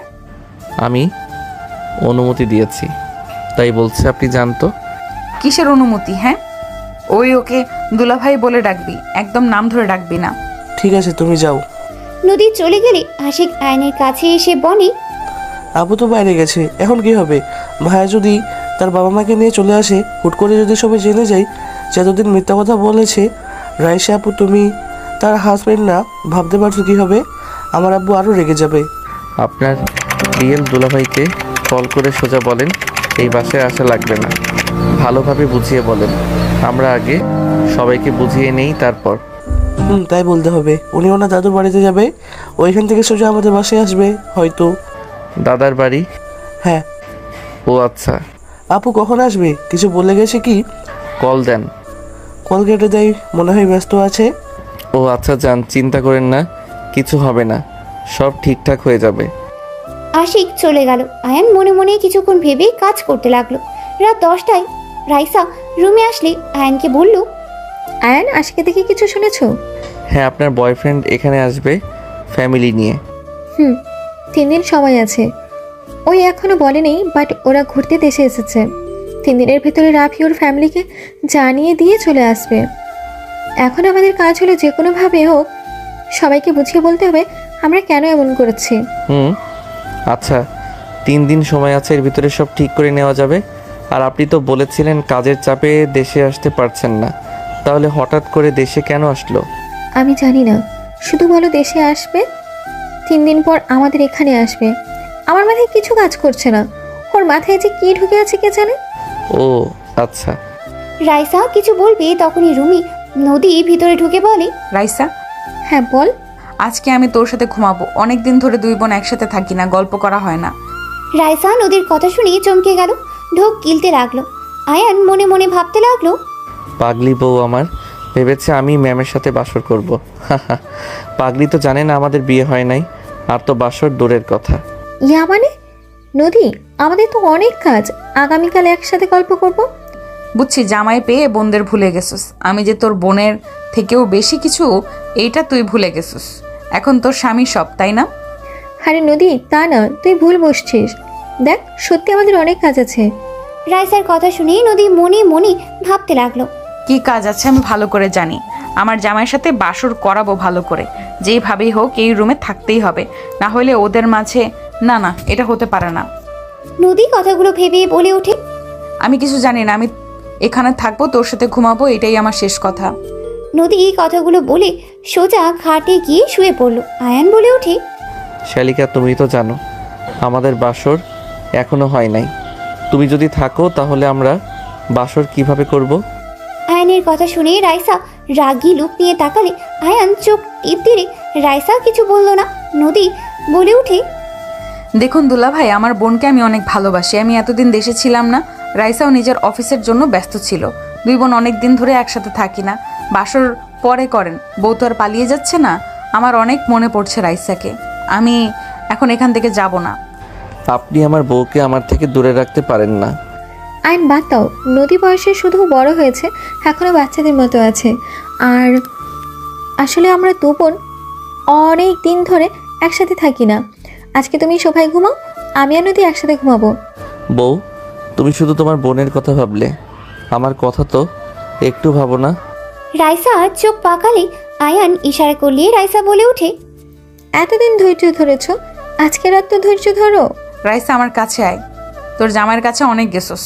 নদী রাইসাকে খাটে বসিয়ে রাইসার কোলে বসে আয়ানের দিকে তাকিয়ে ভিলেনের মতো হাসি দিলে আয়ান হাসতে শুরু করে দিল। রাইসা ভ্রু কুচকিয়ে তাকালে আয়ান বলে ওঠে, বউ, আমার জায়গায় তুমি শালিকাকে কেন দিচ্ছ? কাজ করো। ঠিক আছে। রাইসা নদীর মাথায় হাত বুলিয়ে দিয়ে ঘুম পাড়িয়ে দিল। রাইসা আয়ানকে বলে, এই, তুমি এত বেশি কথা বলে কেন? রাগ তুলবে না বলে দিলাম, ভুলেছেও না। তুমি কিন্তু আমার ফেক হাজবেন্ড, জামাইয়ের মতো ব্যবহার করবে না একদম। ম্যাম, আপনার যে বোন, উনি সন্দেহ করতো, তাই আমি একটু বাজে কথা বলছি। আমি আপনার জন্য তো বললাম। ভালো হয়েছে, মনোযোগ দাও। আয়ান চুপচাপ কাজ করতে লাগলো, রাইসা ল্যাপটপ নিয়ে কাজ করতে লাগলো। সারা রাত দুইজন কাজ করতে করতেই লাগলো। 4টার দিকে দুজন ঘুমিয়ে গেল। সকালে নদী ঘুম ভাঙলে দেখে রাইসা ওকে জড়িয়ে ধরে ঘুমিয়ে আছে। নদী রাইসার হাত সরিয়ে দিয়ে আয়নের দিকে তাকিয়ে দেখে আয়ান সোফায় ঘুমিয়ে আছে। নদী বিজয়ী হাসি হেসে মনে মনে ভাবতে লাগলো, কর বাসর, আমার আগে বাসর করার মজা বুঝিয়ে দিয়েছি। লুচ্চা বেডা একটা, এমন জায়গায় মারবো না বাসর আর মুখেও নিয়ে আসবি না, কুত্তা বিড়াল। নদী মুখ ভেঙচি দিয়ে নেমে চলে গেল রুমে। রাইসার ঘুম ভাঙলে ঘড়ির দিকে তাকাতে দেখে অনেক বেজে গেছে। রাইসা তাড়াতাড়ি করে উঠে পড়লো। আয়নকে তাড়াতাড়ি ডাক দিয়ে তুলে নিয়ে বলল, আয়ন ওঠো, তাড়াতাড়ি রেডি হতে হবে, অনেক বেঁচে গেছে। রাইসা কথাগুলো বলে চলে গেল। আয়ান তাড়াহুড়ো করে উঠে পড়লো। ব্যাগ থেকে শার্ট প্যান্ট নিয়ে পাশের রুমে গিয়ে ফ্রেশ হয়ে রেডি হয়ে নিল। রাইসার রুমে এসেছে, সব কিছু গুছিয়ে নিতে লাগলো। গুছিয়ে নিয়ে রাইসার সাথে তাড়াতাড়ি করে বাসা থেকে বের হয়ে গেল। সন্ধ্যার দিকে আয়ান রাইসা বাসায় ফিরলো। বাসায় ঘরে যেতেই আয়ান রাইসা দুজন চমকে উঠল। আয়ানকে দেখে কেউ কিছু বলার আগেই নদীর আম্মু বলে ওঠে, আম্মাজান, এটা রাইসা আর তার হাজবেন্ড আয়ান। রাইসা, এইটা তোর দাদিমা, ছোট চাচ্চু চাচ্চি, আর এটা তোর ছোট চাচ্চুর ছেলে মেয়ে রাফি আতিয়া। আসসালামু আলাইকুম, কেমন আছেন আপনারা? ওয়ালাইকুম আসসালাম, আলহামদুলিল্লাহ। আয়ানকে কেউ কিছু বলার আগেই আয়ান হাতিয়ার সামনে গিয়ে ঠাস করে থাপ্পড় মেরে দিল। সবাই হতভম্ব হয়ে গেল। নদীর আব্বু রেগে বলে ওঠে, ফকিন্নির বাচ্চা, তোর এত বড় সাহস, আমার বাতিজির গায়ে হাত তুলস? রাইসা, তোর জামাইকে আজকে আমার হাত থেকে কেউ বাঁচাতে পারবে না।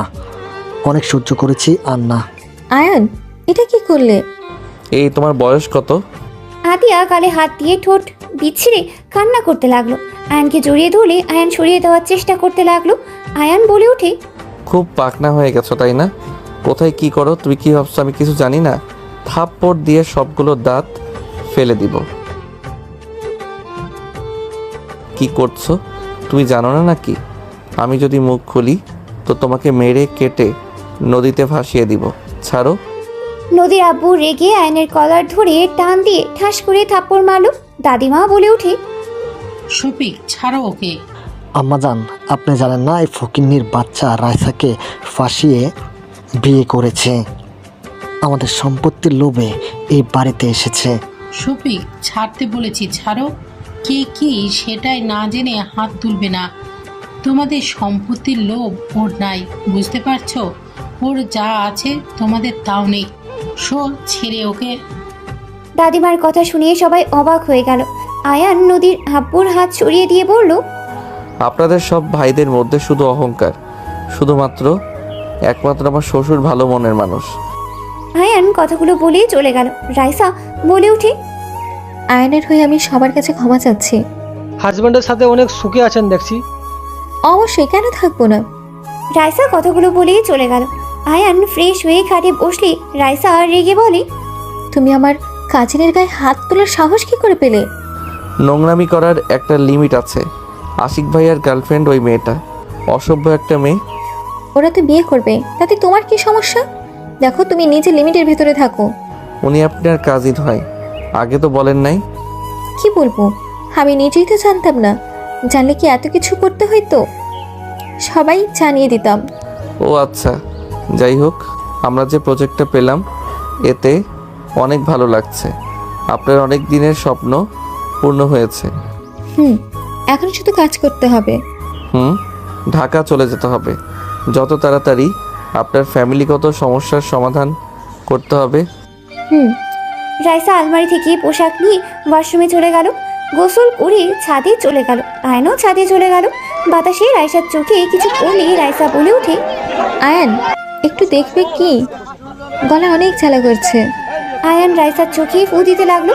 হঠাৎ করে ছাদে সবাই চলে আসলে সবাই হালকা করে কাশি দিলে আয়ান পিছনে ঘুরে দেখে নদী, রাফি, আতিয়া, আশিক আর কিছু কাজিনরা দাঁড়িয়ে আছে। নদী রেগে হাত মুঠো করে দাঁতে দাঁত চেপে বলে, সব কিছুতে একটা লিমিট থাকে। ছাদে এসেছে আপনাদের রোম্যান্স করতে হবে, নোংরামি করতে লজ্জা করে না? ঘর কি জন্য আছে? বিছানা বালিশ সব নিয়ে এসেছি, এখানে বাসর কর দুইজনে। নদীর কথা শুনে রাইসা রাফির দিকে তাকালো। রাইসা ঘৃণ্য শরীর গুলিয়ে আসতে লাগলো। রাফি কিছু না বলে এক সাইডে চলে গেল। আয়ান নদীর দিকে রাগী লুক নিয়ে তাকিয়ে বলে, আমার বউ, আমি যেখানে ইচ্ছে সেখানে আদর করব। তোমার সমস্যা কোথায়? সব সময় বেশি বুঝবে না। আমার কি সমস্যা হবে? সবার সামনে নোংরামি মেনে নেওয়ার মতো না। আমরা না এসেছে, যদি এখানে বড়রা কেউ আসতো তখন কি হতো? দেখো তো কি আর হইতো। জাস্ট শাট আপ আয়ান, মুখ সামলিয়ে কথা বলো। ভাইয়া ভাবির চোখে ময়লা গেছে, বের করে দাও। আমি তো বের করতে নিয়েছি, তার ভিতরে তো তোমরা চলে আসলে। আয়নের মুখ থেকে ভাইয়া ভাবি শুনে বেশ অবাক হয়ে গেল নদী, রাইসা, আশিক। রাফি বলে ওঠে, তুই বের কর, আমার বউ নাকি যে আমি বের করব? মেজাজ খারাপ করবে না, তুমি ভালো করে জানো এখানে কোনো বাজে কিছু হতে পারে না। বের কর, কেউ দেখলে ঝামেলা হবে। চোখ দিয়ে পানি পড়ছে। আতিয়া ভাবির চোখের ময়লাটা বের করে দাও। উনি আমাদের ভাবি হয়, আমার বউ না। কাউকে বলো না। বড় ভাইয়া রাইসা আপুকে ভালোবাসে, ওনারা রিলেশনে আছে। আর তুমি আশিকের সাথে যা শুরু করছো, মেজাজ খারাপ করো না। কথা বলা যদি বেশি দেখি, থাপ্পড় মেরে গাল ফাটিয়ে দিব। আয়নের কথা শুনে সবাই চোখ বড় বড় করে ফেলল। নদী বলে ওঠে, রাইসার সাথে তোমার বিয়ে হয় নাই? না। তুমি ওর সাথে 6 দিন এক রুমে কেন থাকলে? রাতে যেমন দেখছো সেইভাবে থাকি। আশা করি তোমার প্রশ্নের উত্তর পেয়ে গেছো। আর আমাদের নিয়ে বাজে চিন্তা ভাবনা নিয়ে আসবে না। উনি আমার বড় বোন, ভাবি, ম্যামের বাহিরে কিছু না। আয়ান কথাগুলো বলে চলে গেল। রাফি রাইসার কাছে এসেছে, চোখে ময়লা পরিষ্কার করতে লাগলো। রাইসা বলে ওঠে, রাফি, তুমি কি আমাকে ভুল বুঝেছিলে নদীর মতো? তুমি কি ওটাই ভাবছিলে? আরে না, তোমার কি মনে হয় আমি তোমার রুমে সিসি ক্যামেরা রাখার কথা বললেও কেন রাখি নাই? আমি জানি আয়ান তোমার দিকে বাজেভাবে তাকাবে না। আয়ান আমার ছোট ভাই, তোমার দেওয়ার হয়। রাফির কথা শুনে নদী, আশিক, রাইসার চোখ বড় বড় হয়ে গেল। রাইসা বলে ওঠে, কি বলো? আয়ান তোমার ভাই হইলে ওই বস্তিতে কি করে? আর আমাদের অফিসে এত ছোট পদে কাজ কেন করে? ওই আব্বুকে পছন্দ করে না। তোমার আব্বু যেমন তোমাদের 2 ভাই বোনকে পেরায় রাখে, শাসন রাখে, তেমন সেম আমার আব্বু। আব্বু অনেক রাগী, বদমেজাজি। আব্বু ছোটবেলা থেকে বাইরে বেশি থেকেছে। আয়ান আব্বুর ভালোবাসা তেমন পায় নাই। তার ভিতরে আবার আব্বু বাসায় আসলে আয়ানকে আমাদের 3 জনকে অনেক শাসনে রাখতো। কিছু ভুল করলে মারতো, বকাঝকা করতো। আম্মু কিছু বলে আম্মুর গায়ে হাত তুলতো। আম্মুর গায়ে হাত তোলা থেকে ওইটাই আয়ানের মনের ভিতরে আব্বুর প্রতি ঘৃণা জন্ম নেয়। আব্বুর কোনো কাজ আয়ানের ভালো লাগতো না। আম্মুকে প্রতিবাদ করতে বলে আম্মু করতো না, আয়ানকে বুঝাতো। আয়ান একদিন রেগে গিয়ে ভাঙচুর করে বলে দেয়, ওই আব্বু আম্মুর কারো সন্তান না, ও এতিম। ওকে যদি সন্তান হিসাবে পরিচয় দেয়, সেই দিন আয়ান নিজেকে শেষ করে দিবে। সেই দিন রাতে আয়ান পালিয়ে দেশে চলে আসে। তারপর থেকে অন্য পরিচয় আছে। সেদিন কোলে নিয়ে আসলাম, তুমি তো ওকে কিছু বলো না, আর আমাকেও তো বললে না। আমি তোমাকে কিছু বললেও ওই এখানে আসতো না। তুমি ভাবি হবে দেখে তোমার সাথে এসেছে। অন্য কোনো মেয়ে হইলে তোমার সাথে কখনোই আসতো না। মানুষ ঠকানো ওর পছন্দ না। এই কাজগুলো করতেও ওই মনের সাথে হয়তো লড়াই করেছে। প্রথমেও রাজি হয়নি, তোমাকে দেখার পর হুট করে হ্যাঁ বলে দেয়। আমি বুঝতে পারছিলাম না, ওকে দেখে কোনো কিছু বোঝা যায় না, চাপা স্বভাবের। সবার কথা শুনে নদী থমকে গেল। নদী দৌড়ে নিচে চলে গেল। নদী রাইসার রুমের সামনে গিয়ে দেখে আয়ানের আম্মু আয়ানকে জড়িয়ে ধরে কান্না করতে করতে বলছে, আয়ান, আর কতদিন আমাকে এভাবে শাস্তি দিবি? তুই আমার সন্তান, তোকে আমি কারোর সামনে পরিচয় দিতে পারছি না। আয়ান, তোকে এভাবে দেখতে আমার একদম ভালো লাগছে না। সন্তানকে কষ্ট পেতে দেখলে কি কোনো মায়ের মন শান্ত থাকতে পারে বল? 2টা সন্তান আছে, তাদের নিয়ে থাকেন। আমাকে ছাড়েন, কেউ এসে পড়বে। আয়ান, রাগ অভিমান কমিয়ে আমাদের সাথে চল না। আয়ান, তোর আব্বু তোকে অনেক ভালোবাসে, বিশ্বাস কর। তোর আব্বু বাহিরে রাগী, ভেতরে তার মনটা একদম নরম। তাতে আমি কি করব? ছাড়েন তো। অহংকার ফ্যামিলির সাথে আমার কোনো সম্পর্ক থাকতে পারে না। আপনি এখান থেকে যান। আয়ান কথাটা বলে ওর আম্মুকে সরিয়ে দিয়ে বারান্দায় চলে গেল। আয়ান বারান্দায় দরজা লাগিয়ে দিল। আয়নের আম্মুকে বের হইতে দেখে নদী ওইখানেই চলে গেল। 3 ঘন্টা পর রাইসা রুমে এসেছে। আয়ানকে দেখে বলে, আয়ান, চলো নিচে খাবার খাওয়ার জন্য আম্মু ডাকছে। খাবো না, আপনি যান। এই, তুমি এমন কেন? ঠিক মতো খেতে চাও না? ক্ষুধা না লাগলে আমি কি করব? চলো নিচে খেয়ে নেবে। ভাইয়া আপনার উপরে রাগ করে আছে নাকি? না। আচ্ছা, তুমি আমার থেকে লুকালে কেন? তুমি যে রাফির ছোট ভাই। আমি কারো ভাই না, আমি আপনার অফিসের এমপ্লয়ি। যাই হোক, আমার সাথে চলো। রাইসা আয়নের হাত ধরে নিয়ে যেতে লাগলো। আয়ন বিরক্ত লাগলে কিছু বলল না। নিচে গেলে রাইসা আয়নের হাত ছেড়ে দিল। দুজন নিচে চলে গেল। আয়নকে রাইসা বলল, আয়ন চেয়ারে বসো। দরকার নাই, যেখানে বসে খাই ওইখানেই ঠিক আছে। আয়ন নিচে বসলে সবাই অবাক হয়ে তাকালো। রাইসার আব্বু বলে উঠে, ব্যাস অনেক হয়েছে, আয়ান এখানেই এসেছে, বসো। আমি তোমার শ্বশুর হয়ে বলছি, তুমি আমার কথা শুনবে না? তুমি কি মেয়ের জামাইকে মেনে নিলে নাকি? নদীর আব্বুর কথা শুনে রাইসার আব্বু কিছু না বলে উঠে কি আয়নের হাত ধরে চেয়ার টেনে বসিয়ে নিয়ে পাশে বসে পড়লো। রাইসা আয়নের পাশেই বসলো। রাইসার আব্বু বলে, আজ থেকে আমি আমার মেয়ের জামাইয়ের কোনো অপমান সহ্য করব না। আমার মেয়ে জামাই গরিব হতে পারে, বাট মনের দিক দিয়ে ওই ধনী। আর কিছু মানুষ টাকা পয়সা থাকার পরও সেই মনের দিক দিয়ে ছোট লোক। রাইসার আব্বুর কথা শুনে নদীর আব্বু রেগে গিয়ে বলে, তুই আমাকে ইঙ্গিত করে কথা বললি। দিন দিন অনেক সাহস বাড়ছে তোর। বড় ভাইকে সম্মান করতে ভুলে যাচ্ছিস, তাই না?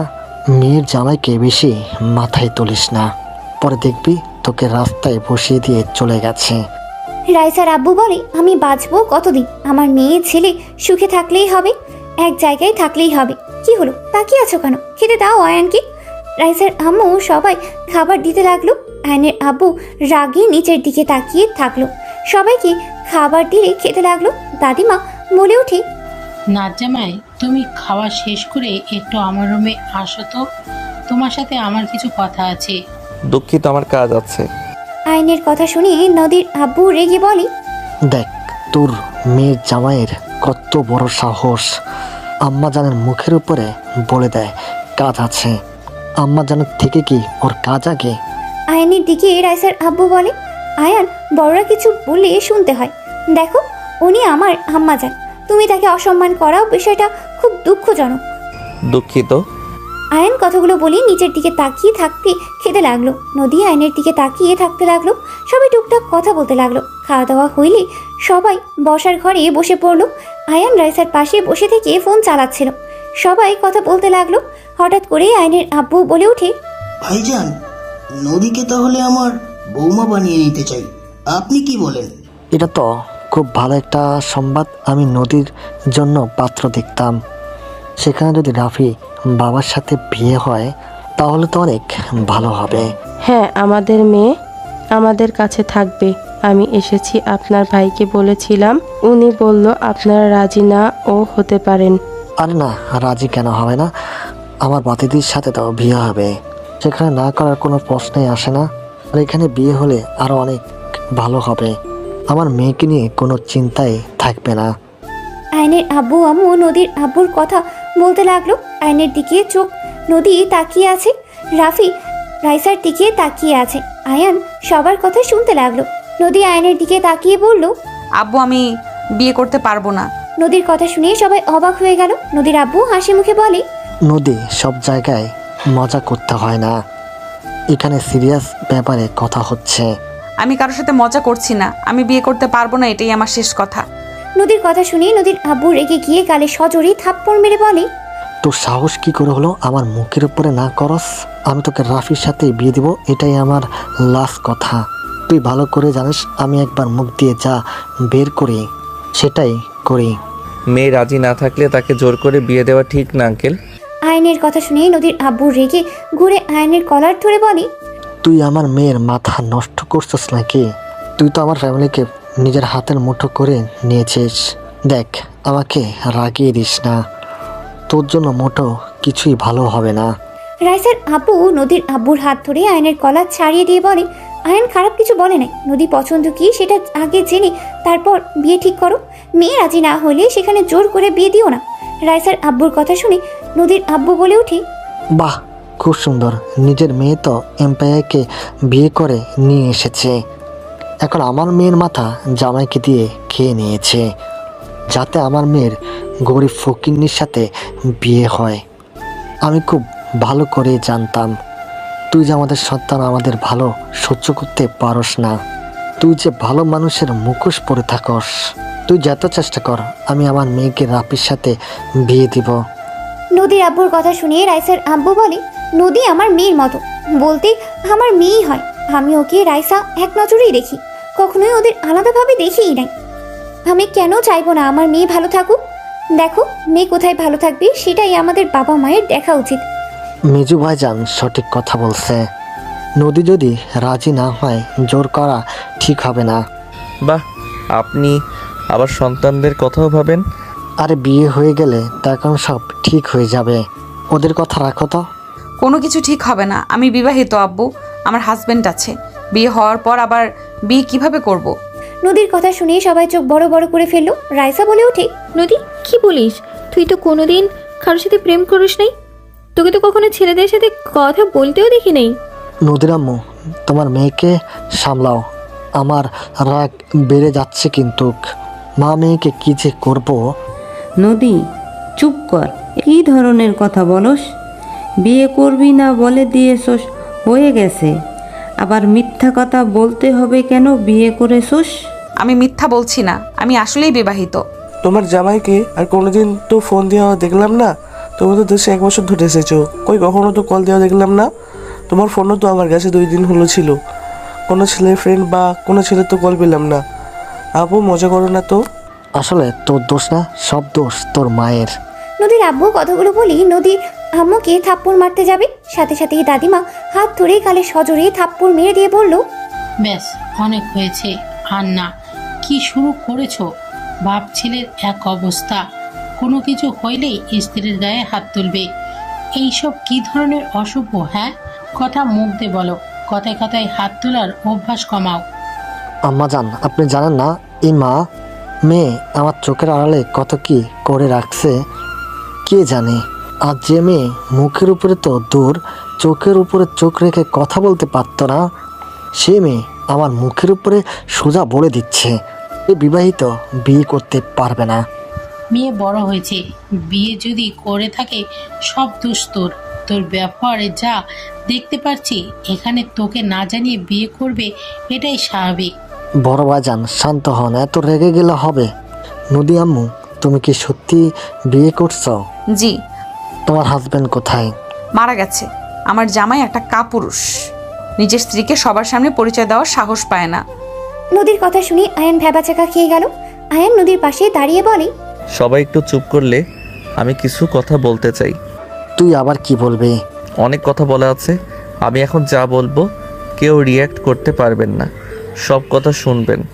যখন বলবো আপনারা এখন রিয়্যাক্ট করতে পারেন, তাছাড়া যদি করেন এখানে যা আসে সব কিছু ভাঙচুর হবে।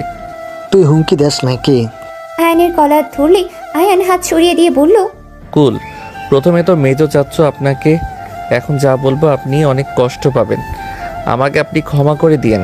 আমি আপনার কথা বলা শুরু করছি। রাইসা ম্যামের সাথে আমার কোনো সম্পর্ক নাই, ওনার সাথে আমার কোনো বিয়ে হয় নাই। আয়ানের কথা শুনে সবার চোখ বড় বড় করে ফেললো। রাইসার আব্বু বলে ওঠে, কি বলছো এসব আয়ান? তুমি বিয়ে না করলে তাহলে এসব মিথ্যা নাটক করার মানে কি? তুমি আমার মেয়ের সাথে এক রুমে থেকেছো, সবাই জানে তুমি আমার মেয়ের জামাই, এখন এসব কি বলছো? মজা করো না আয়ান। আঙ্কেল প্লিজ দয়া করে ভেঙে পড়বেন না, আমি আপনাকে সব কিছু খুলে বলছি।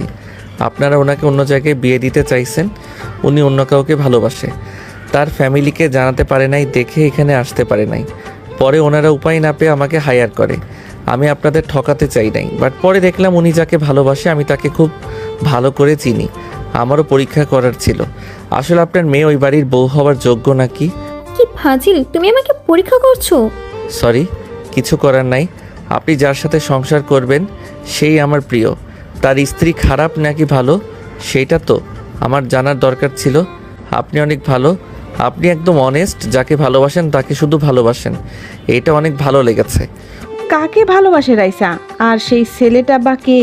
ওইটা পরে বলি আন্টি। আর আরেকটা কথা বলার আছে, যেটা শুনলে বড় চাচ্চুর মাথা নষ্ট হয়ে যাবে, এমন কি খুন করতে চাইতে পারে। মানে কি? যা বলবি তাড়াতাড়ি বল। আলহামদুলিল্লাহ, ভাগ্য ভালো আমার ভাতিজিকে বিয়ে করস নাই। আপনার ভাতিজিকে বিয়ে না করলেও আমি তো আপনার মেয়েকে বিয়ে ঠিক করেছি। আয়নের কথা শুনেই সবাই থমকে গেল, চোখ বড় বড় করেই তাকালো। নদীর আব্বু রেগে এই কথা চেপে ধরে বলে, খবরদার আমার মেয়েকে নিয়ে বাজে কথা মুখে নিয়ে আসিস না।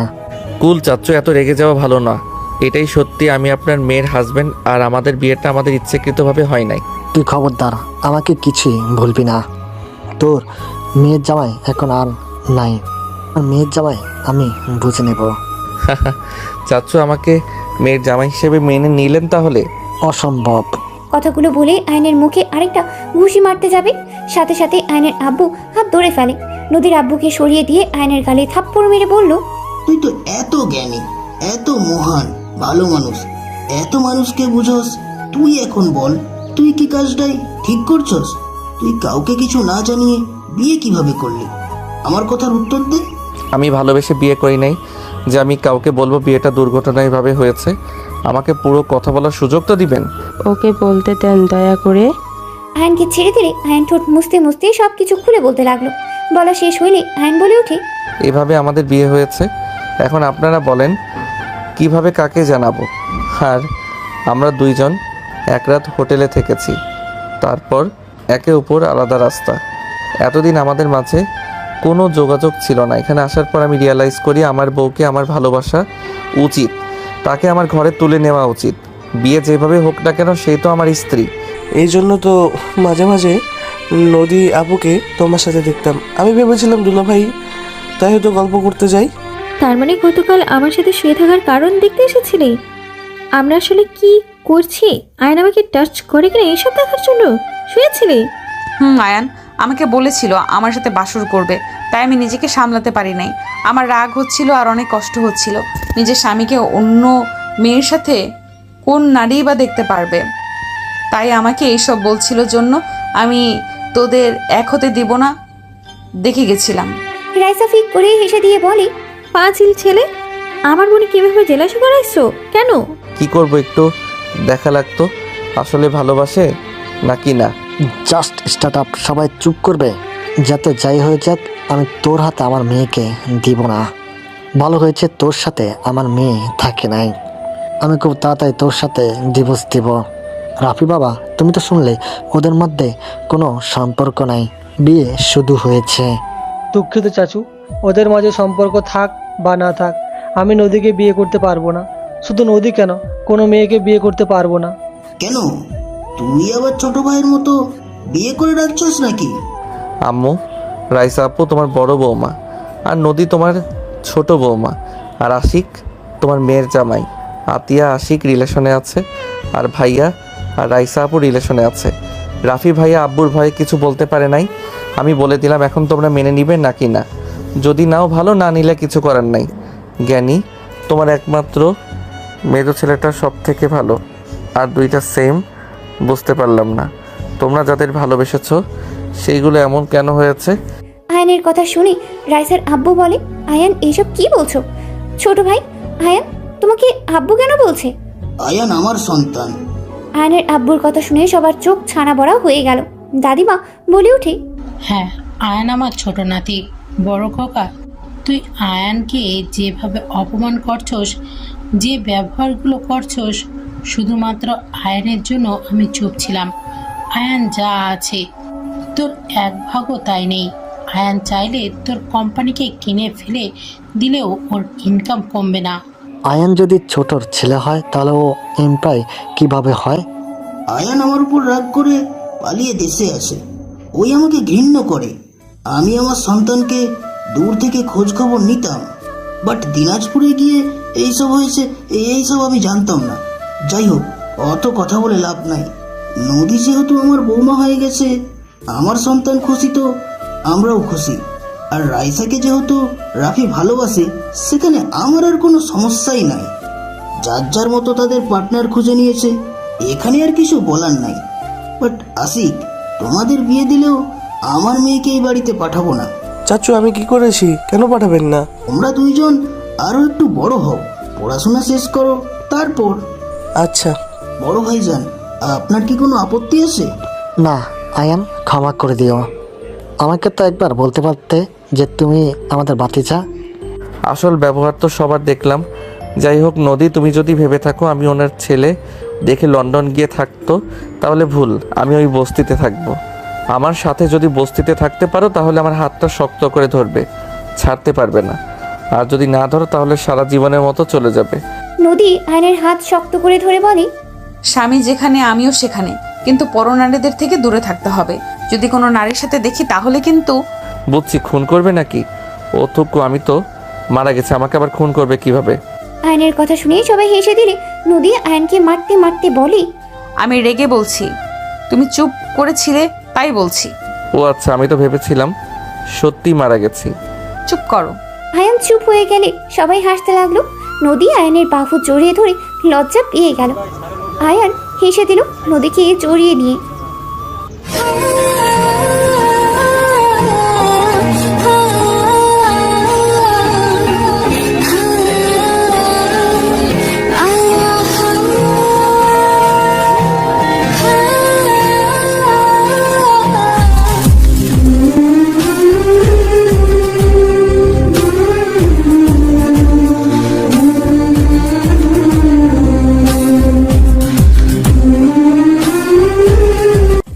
তো গল্পটি এখানেই শেষ করা হলো। সম্পূর্ণ গল্পটি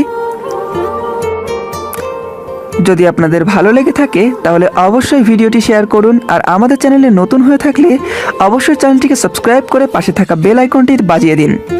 কিছু উৎসাহমূলক কমেন্ট করবেন। আর আপনারা তো নাইস ভালো হয়েছে সেই নেক্সট পর্ব তাড়াতাড়ি দিন।